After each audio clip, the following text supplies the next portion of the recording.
friends, Jess here with Back to Roots Farms. The heat of the day has passed, and so I am going to be getting out into my garden. You'll see in the next clip that I am over here tying up some tomatoes because they have gotten monstrous.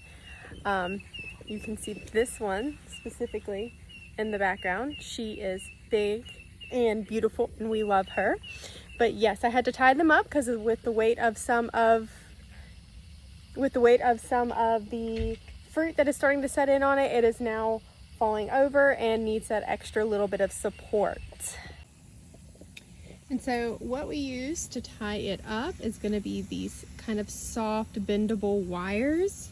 We've got ours from a local Tractor Supply. They've been working so great. They've been working great for us so far. However, I don't know if this is going to be a permanent thing that we're going to do. This is our first time trying to grow them up on a cattle panel, and the cattle panel itself is working out great. It gives you a lot of options. You can plant a ton of different tomatoes on it and still have plenty of room. You have more space than the tomato cages would be. However, the next thing is finding a clip that I think that works good for us. I'm not sure if this is the best bet. I've also seen other farms use, it's like a plastic cuff clip that kind of goes on to the tomato and clips and secures it that way.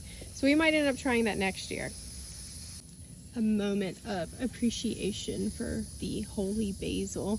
I actually saw this from another YouTuber, Jess with Roots and Refuge Farm. She has always talked about how this is just an amazing herb for teas, and she is right. It kind of has almost like a cinnamon flavor to me, but I pick it fresh and steep it in a French press, and it is absolutely delicious. The bees have been loving it since it's starting to go to flower. I haven't noticed it affecting the taste at all of it, but 10 out of 10. If you can find this local or even get seeds for it, grow it. I have been, like I said, making my own tea with it and mint from the garden, and it has been just absolutely delicious and something I have been looking forward to almost every night.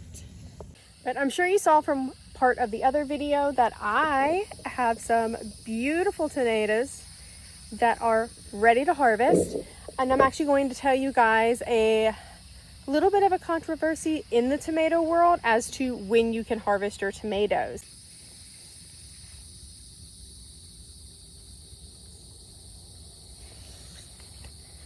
So I'm gonna have a seat with you guys real quick while we go over this. So as you can see, I have tomatoes in 3 different stages. Let's see if I can get this middle one better. In 3 different stages of them turning this beautiful red color. This is the color that you would see out in your garden and you would go and pick immediately. It's ready, it's ripe, you can just pop it in your mouth.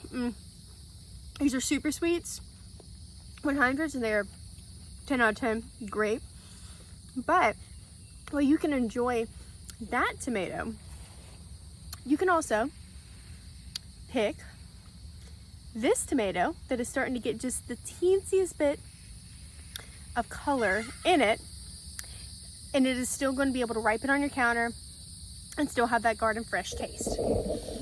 Now, a lot of people will tell you that if you do not pick your tomato when it is red and ripe off of the vine, it will not have that vine ripe taste, and that is completely false. So there's actually a chemical compound that starts to happen that makes this tomato start turning red, and that compound is also the same thing that gives it that wonderful flavor.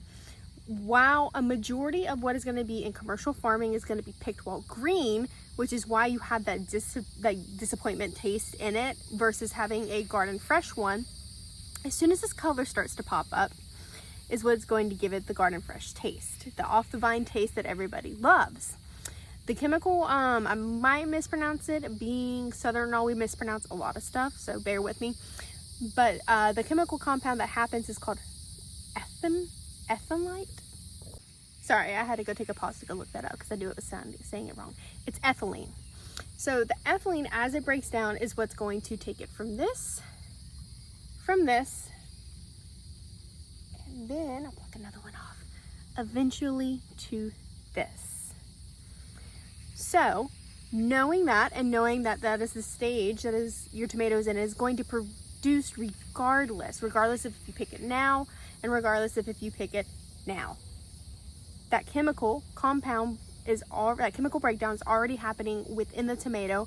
So especially if you're in a southern state like us, or a state that gets hit by a lot of nasty, rainy, icky weather, you don't want to leave your tomatoes on the vine if they are starting to ripen for all that rain to happen, because tomatoes love a constant kind of rainfall precipitation. They love you to water them a constant amount, if it's daily, every other day. They love you being constant.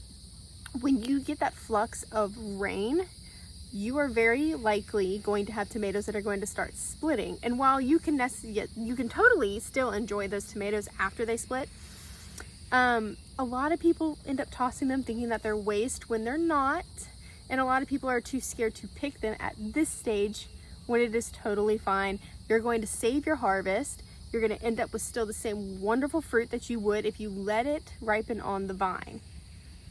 Now, with all of that being said, at the end of the day, it is your garden. It's your garden experience. Do what feels right to you. Do what you want to do that helps you to enjoy your garden. As for me, this is just some stuff that I've found out through research that has given me the confidence to not lose tomatoes to splitting and to still be able to have that vine ripe taste at the end of the day when they are done ripening on the counter or in the baskets, depending on where I put them at. But I hope that was helpful for gardeners out there, whether you are beginning gardener or maybe even a more experienced gardener. I hope that you could take a little bit of helpful information from that, or maybe even get a laugh at it and say, yeah, I'm definitely not doing that. That sounds crazy. But until I see you guys next time, I'm going to get out here. I'm going to pick all my tomatoes from my variety of stages of ripening. And I hope you guys have a blessed day, and I'll see you next time.